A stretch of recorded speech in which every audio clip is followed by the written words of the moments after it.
Welcome buddies. අද අපි හදන්න යන්නේ fruit salad. අපි අරගෙන තියෙනවා කොමඩු, කෙසෙල්, ගස් ලැබු, අඹ, දොඩම්, අලිගැට පෙර. ඒ වගේම මේ පැණි ලුණු සහ දහි එකතු කරගෙන තියෙනවා. දැන් අපි කලින් පිළියෙල කරගත්ත පළතුරු සියල්ලම කොටු හැඩයකට කපා ගන්න ඕනේ.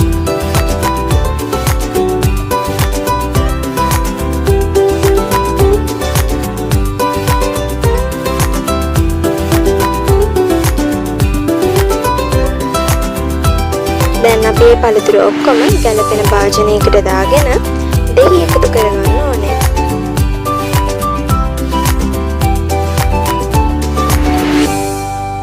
ඊළඟට ඔයාලගේ රසවනවා මේ පැණි.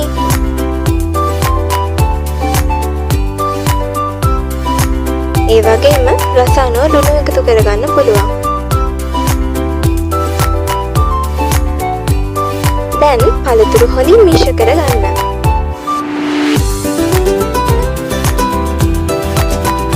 ඔයාලගේ ෆෘට් සලාඩ් එක රසවත් කරගන්න අවශ්‍ය නම් වීලි මිදි එකතු කරගන්න පුළුවන්.